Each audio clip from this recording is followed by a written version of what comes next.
Assalamualaikum warahmatullahi wabarakatuh. Pemirsa yang saya muliakan, perkenalkan saya Bambang Juanda dari Departemen Ilmu Ekonomi Fakultas Ekonomi dan Manajemen IPB. Kali ini saya ingin menyampaikan topik tentang action research. Ya. Kadang-kala juga ini diterjemahkan sebagai kaji tindak. Ini merupakan salah satu topik dalam mata kuliah metodologi penelitian di program studi ilmu ekonomi. Kadang-kala action research ini karena melibatkan semua pihak ya di dalam kajiannya disebut juga sebagai participatory action research. Dan kadang-kala ini melibatkan masyarakat, seringkali juga disebut sebagai community based participatory action research. Apa itu action research ya? Atau kaji tindak ini sebenarnya suatu penelitian ya, penelitian suatu kelompok atau tim yang tentu saja ada ketua timnya yang mengorganisasi suatu kondisi atau tindakan agar kinerja organisasinya atau masyarakat ya ini lebih baik ya.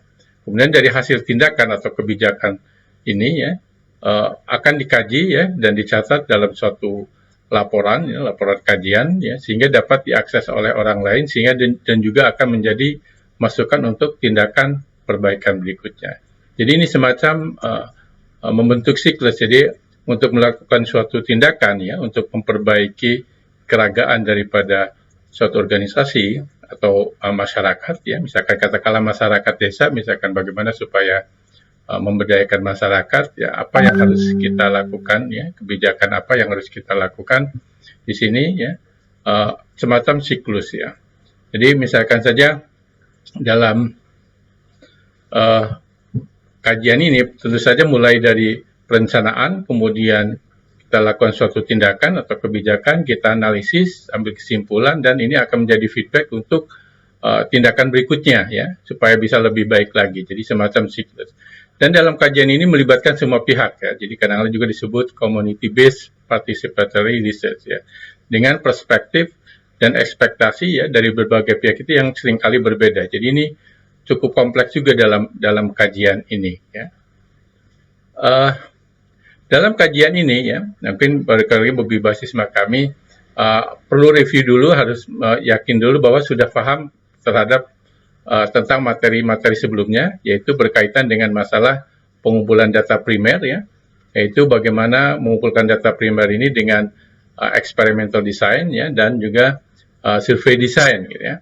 Jadi nanti di dalam kaji tindak ini gitu ya, ada beberapa pertanyaan ya yang akan kita tanyakan kepada organisasi atau masyarakat ya, misalkan saja bagaimana mendefinisikan tujuan ya, apa tujuan kita nih, apakah mau memberdayakan masyarakat misalkan di desa ya yang sekarang kita sedang menghadapi wabah COVID-19 ya, bagaimana dari mengatasi dampak ini ya, karena seringkali banyak di desa itu bagaimana akses untuk makanan ya, kemudian banyak terjadi juga pengangguran gitu ya. Kita rencanakan apa nih tujuan dari tindakan yang akan kita sepakati bersama-sama dengan masyarakat ya. Jadi di sini ada semacam survei gitu ya. Jadi bagaimana kita meminta pendapat dari masyarakat ya, dari berbagai stakeholder, kemudian kira-kira kita melakukan need assessment ya, kebutuhan apa yang diperlukan di masyarakat itu, kemudian kita lakukan suatu tindakan ya atau semacam eksperimen, kita analisis dan kemudian kita lakukan suatu kesimpulan ya. Dan kadang-kala juga saya sebutkan di sini framing ya, karena dalam kaji tindak ini biasanya suatu masalah yang sangat kompleks ya, bahkan bisa lebih besar lagi ya, katakanlah untuk Indonesia gitu. Apa yang dilakukan Indonesia ya dalam menghadapi dalam penanganan ya atau pencegahan wabah COVID-19 ini ya. Karena bagaimanapun berbagai tindakan atau keputusan ya atau kebijakan yang akan diterapkan yang dipilih oleh pemerintah tentu saja ada positif dan negatifnya gitu ya. Jadi bagaimana memframing dari hasil ini sehingga paling tidak alternatif yang dipilih ini adalah lebih baik manfaatnya daripada mudaratnya ya. Kemudian kita kenapa ini perlu ini, karena kadang-kadang hasil ini harus kita sampaikan juga misalkan saja kepada masyarakat atau mungkin juga ke legislatif dan seterusnya. Jadi di sini ada review ya, jadi pembaca harus sudah paham bagaimana pengumpulan data primer dengan rancangan survei dan eksperimen. Dalam rancangan pengumpulan data primer ya, baik survei maupun percobaan ya, eksperimen, kita menggunakan instrumen ya, bagaimana alat yang kita gunakan untuk mengumpulkan data atau informasi ini ya. Paling tidak ada 4 ya kalau kita bagi, yang mendasar itu instrumen ada menggunakan kuesioner, interview ya, observasi, atau mungkin ada alat ukur yang sudah baku. Ini yang sudah baku ini biasanya dalam natural science. Dalam social science kebanyakan instrumennya adalah menggunakan 3 yang pertama ini. Misalkan saja dengan interview, ada menggunakan interview individu, ya, bisa juga melakukan focus group discussion. Group discussion juga bisa semua kelompok atau juga subkelompok gitu ya. Kemudian observasi bisa manual, bisa juga menggunakan alat seperti katakanlah foto, ya, video dan seterusnya. Jadi di sini untuk mahasiswa kami harus baca ya bagaimana instrumen-instrumen ini, artinya bagaimana kelebihan dan kekurangan. Jadi masing-masing instrumen ini punya kelebihan dan kekurangannya. Ada di bab 7 buku saya. Tahapan umum ya di dalam action research di sini ya. Jadi pertama tentu saja kita melakukan identifikasi masalah ya. Jadi masalah yang akan kita perbaiki ini ya, kita lakukan suatu kebijakan, katakanlah tentang masalah COVID-19 nih ya. Apa yang harus kita lakukan misalkan gitu ya. Kita lakukan katakanlah identifikasi masalah ya untuk menilai kebutuhan masyarakat, yaitu apa ya yang benar-benar urgent yang harus diprioritaskan ya. Jadi misalkan saja kita undang, misalkan kalau di desa nih, undang masyarakat, misalkan entah dari setiap RW yang ada di desa ya, mungkin juga sampai level RT ya, kemudian dari situ bisa saja mungkin bisa level kecamatan atau mungkin level kabupaten kota, bahkan bisa saja level provinsi ya, tergantung konteks masalah kaji tindak ini dalam coverage-nya sampai mana gitu ya. Jadi di sini misalkan saja dalam Musrenbangdes ya, Musrenbangda ya, atau mungkin Musrenbangnas, jadi musyawarah rencana pembangunan nasional ya, daerah atau mungkin juga desa gitu ya. Jadi paling tidak kita ingin melakukan tindakan ini demi perbaikan keragaan di suatu masyarakat, baik misalkan dalam hal pengangguran, kemiskinan ya, kemudian atau mungkin tentang kesehatan ya dalam konteks COVID-19 yang kita hadapi sekarang. Jadi masalah identifikasi masalah ini sangat penting ya, dan biasanya ini sangat kompleks ya. Penyebabnya juga banyak ya, kenapa katakanlah pengangguran atau kemiskinan cukup tinggi ya, penyebabnya banyak dan ini terjadi berulang biasanya. Kemudian perlu suatu tindakan atau kebijakan ya, dan kadang-kala berbagai pihak ini seringkali jawabannya bisa agak surprising juga gitu ya, antara satu pihak dan pihak lain seringkali tidak sama gitu, dan ini harus pintar-pintar bagaimana si peneliti melakukan kompromi ya, tindakan apa yang harus diprioritaskan dalam meningkatkan keragaan suatu organisasi atau desa atau kabupaten ya, atau bahkan bisa level provinsi. Jadi di sini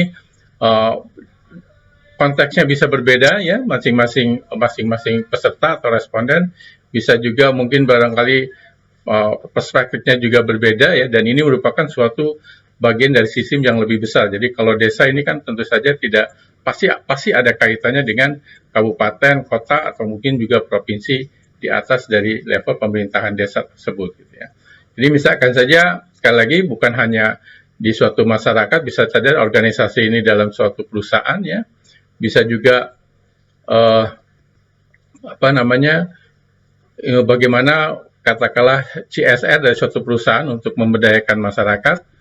Jadi kemudian sekarang ini ada surat edaran dari Mendes ya, bagaimana desa ini membentuk suatu relawan desa ya, lawan COVID-19 di sini.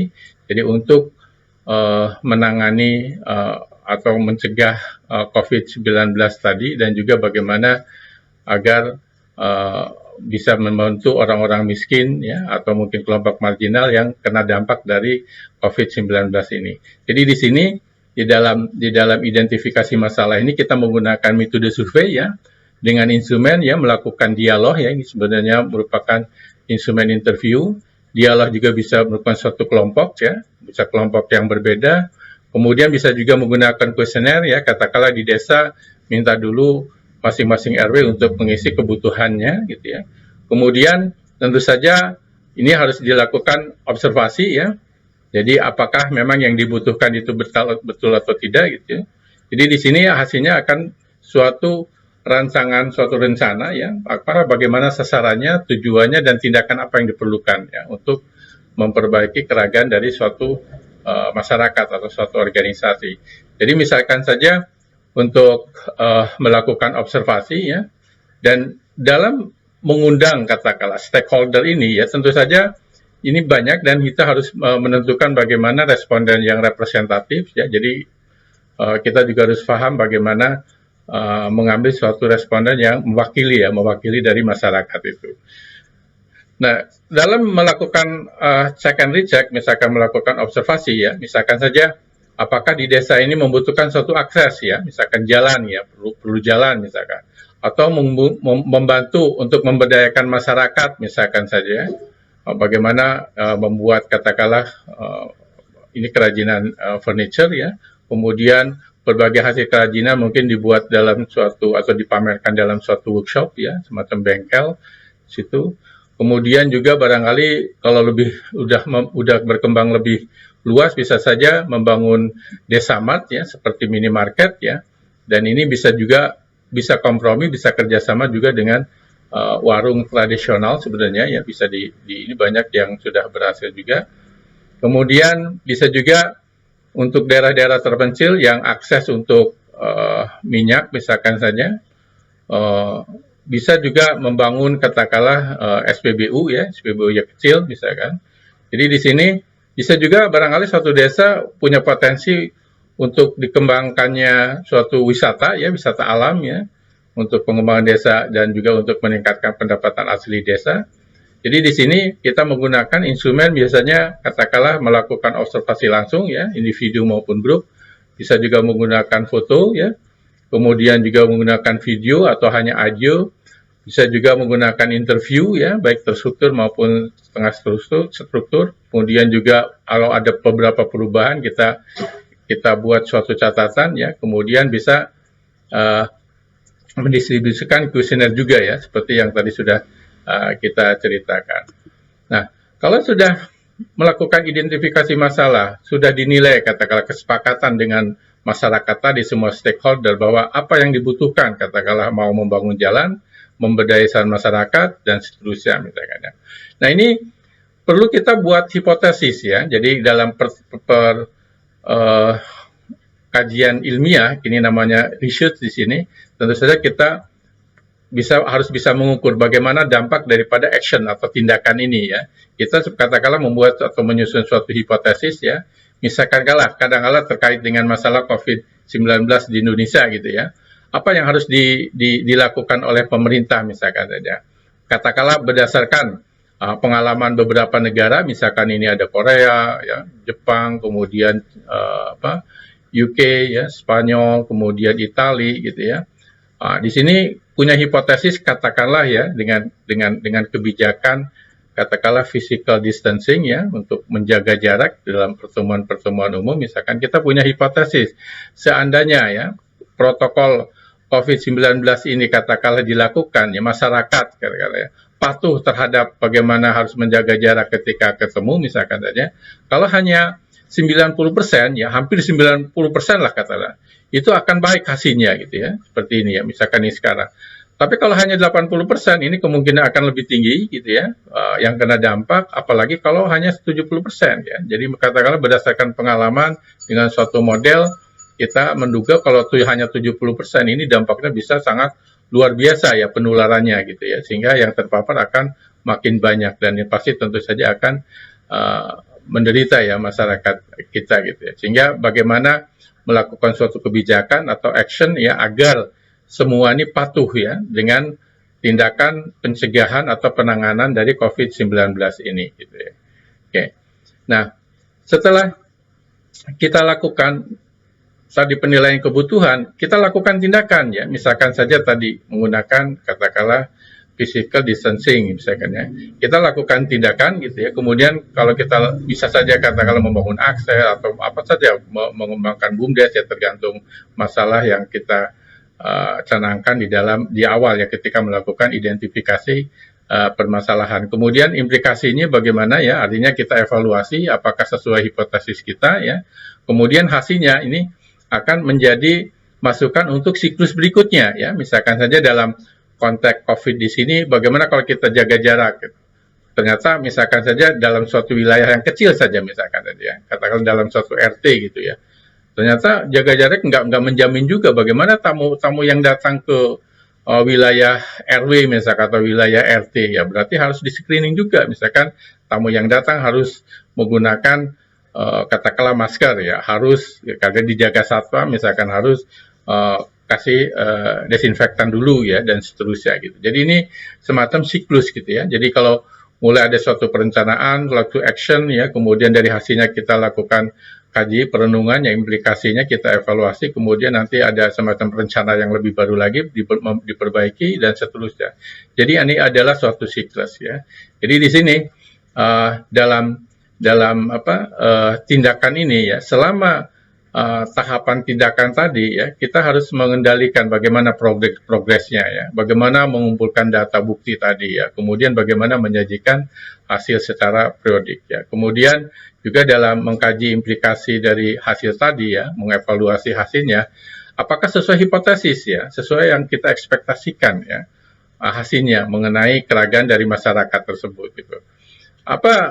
Apakah cukup berbeda dengan yang terjadi yang sebenarnya gitu. Kemudian kenapa ini terjadi?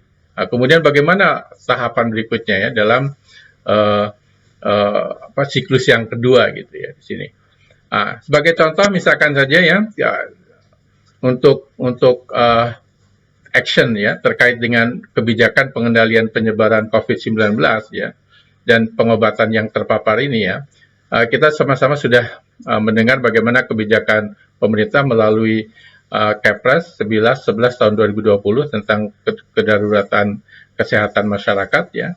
Kemudian juga dari PP 21 ya tentang pembatasan sosial berskala besar untuk percepatan penanganannya ya. Jadi sebenarnya ini sudah ada Undang-Undang Nomor 6 Tahun 2019 ya, yaitu tentang kekarantinaan kesehatan ya, di mana Menteri Kesehatan harus berkoordinasi dengan Kepala Gugus Tugas COVID-19 ya, dan juga kepala daerah. Jadi kalau misalkan ada kepala daerah melakukan katakanlah lockdown terbatas, ya tentu saja harus koordinasi dulu, lapor dulu, mengusulkan dulu ke Menteri Kesehatan ya, misalkan dengan pertimbangan apa, sudah terpapar banyak dan seterusnya misalkan. Nah ini Menkes bisa setuju, bisa juga tidak, tergantung bagaimana pertimbangan dari Kepala Gugus Tugas dari COVID-19 ini. Begitu juga dalam penanganan ini ya, dalam pembatasan sosial berskala besar ini kan tentu saja misalnya pembatasan pergerakan orang dan barang ya, termasuk juga barangkali pembatasan katakanlah jarak, termasuk juga untuk menghindari kerumunan, katakanlah sekolah diliburkan ya, bisa juga bekerja juga bisa dari rumah dan seterusnya. Tentu saja ini akan membawakan dampak yang cukup besar gitu ya. Sehingga barangkali bagaimana untuk mengamankan ya, katakanlah dalam sistem kebijakan keuangan negara dan juga sistem stabilitas keuangan ini perlu barangkali semacam peraturan pengganti undang-undang ya, karena kita tahu misalkan saja untuk membantu katakanlah yang terpapar ini gitu ya, misalkan tentang pengangguran, kemiskinan ya, ini perlu pembiayaan yang cukup besar, sehingga misalkan saja perlu perubahan ya tentang masalah kebijakan keuangan negara ini, yang biasanya defisit itu maksimum 3% ya, sekarang bisa ya dengan Perpu ini bisa lebih besar 3%, lebih besar dari 3% GDP. Tentu saja ini hanya sementara, mungkin hanya sampai tahun 22 saja gitu ya. Kemudian setelah 23 harus kembali lagi ke undang-undang tentang kebijakan keuangan negara, itu maksimum defisitnya hanya 3%. Jadi dengan sini memungkinkanlah pemerintah untuk katakanlah menjaga usaha mikro ya, kecil dan menengah ya, sehingga terjaga penyerapan tenaga kerjanya. Kemudian ada semacam program keluarga harapan ya, yang penerima manfaatnya bisa lebih tinggi lagi ya, bukan hanya 9,2 juta, bisa 10 juta. Kemudian untuk komponen hamil nilainya juga ditingkatkan menjadi 3 juta. Untuk komponen anak usia dini ya 3 juta. Kemudian untuk disabilitas 2, dan ini banyak beberapa program ya di dalam action atau kebijakan pengendalian ini. Misalkan saja Untuk kartu sembako ya, penerima manfaatnya sekarang 20 juta ya. Kemudian nilainya naik ya, dari 150 menjadi 200.000 ya. Kemudian ada kartu prakerja untuk pekerja informal UMK yang terdampak COVID-19 ya. Saya kira ini banyak lagi yang lainnya, termasuk tarif listrik ya, termasuk juga pembebasan pajak penghasilan untuk golongan penerimaan tertentu ya, 200 juta ke bawah per tahun ini akan dibebaskan pajaknya, dan banyak beberapa kebijakan yang bisa kita baca di Perpu dan PP ini gitu ya. Katakanlah nanti misalkan saja untuk melakukan tindakan terkait dengan COVID-19 ini ya, untuk Indonesia misalkan Senin kemarin saja sudah yang terkonfirmasi ini sudah 2.500-an gitu ya. Kemudian yang dalam perawatan sekitar 2.000, yang sudah sembuh 192, yang meninggal 209 gitu ya. Jadi bagaimana perkembangan ini cukup pesat gitu ya. Kemudian bagaimana misalkan dalam level daerah ya, misalkan saja untuk Bogor misalkan ya, seperti ini ya. Ini terlihat bagaimana distribusinya atau penyebarannya yang kena, dan juga yang jumlah orang ya dalam pemantauan, kemudian pasien dalam pengawasan juga ini terlihat ya. Ini ada 784 ya yang dalam pemantauan, ini dalam pengawasan, dalam yang terkonfirmasi 41, dan Kota Bogor sudah termasuk KLB juga gitu ya. Jadi di sini nanti untuk mahasiswa kami bagaimana ya supaya serius juga gitu ya, bisa membantu juga bagaimana supaya ada sinergi antara pemerintah pusat ya, daerah, termasuk juga masyarakat dalam pencegahan dan penanganan COVID-19 ini ya. Misalkan bagaimana action yang harus dilakukan oleh pemerintah provinsi, kabupaten, kota, pemerintahan desa, bahkan mungkin wilayah yang lebih kecil lagi, RW, RT, atau bahkan semacam tempat ibadah ini ya. Ini kadang-kala mungkin harus ada semacam protokol COVID-19 ya, tentang bagaimana penjagaan jarak ya tadi, kemudian juga harus dicek katakanlah suhunya ya, ada desinfektan yang rutin ya, harus setiap hari dan seterusnya, kalau memang akan digunakan untuk beribadah, misalkan masjid atau mungkin katakanlah gereja dan seterusnya. Nah, kalau misalkan saja kita mau mengkaji ini ya, kita kembali misalkan di dalam APBN ya, pembangunan yang berkualitas itu biasanya ukurannya ya di dalam pasal 46 ini hampir tiap tahun di sini tentang penurunan kemiskinan ya, misalkan ukurannya dari 8,5 sampai 9%. Kemudian penurunan pengangguran ini ukurannya ada, Gini rasio ya, ketimpangan antar individu ya, kemudian peningkatan IPM mencapai ini gitu ya. Nah, di dalam APBN tahun 2020 ya, sekitar 2.500 triliun gitu ya. Ini sepertiganya ini masuk ke APBD ya, jadi sekitar sepertiganya masuk ke APBD ya. Dan APBDes di sini ada APBD kabupaten kota provinsi dan juga melalui dana desanya gitu ya. Nah, ini bagaimana kebijakan ya, semacam action untuk pencegahan dan penanganan COVID-19 ini ya. Dan tentu saja kalau misalkan saja dengan adanya COVID-19 ini, pasti ini akan tidak tercapai gitu, jauh di bawah targetnya gitu ya. Misalkan saja kalau kita lihat beberapa prediksi pertumbuhan ya, banyak yang direvisi di berbagai negara. Katakanlah untuk Indonesia saja yang tadinya 5,1%, diprediksi 1%, bahkan untuk beberapa kalangan memprediksi bisa minus ya, untuk Indonesia ya. Sehingga apa yang harus kita lakukan ya, agar ada sinergi kebijakan antara pusat ya, provinsi, kabupaten kota, desa, bahkan mencapai level katakanlah terendah RW atau RT gitu ya. Ini memang harus kompak. Kalau tidak ya rasanya tidak mungkin kita kebijakan yang sudah dibuat saat ini akan berjalan dengan sinergi. Nah, tentang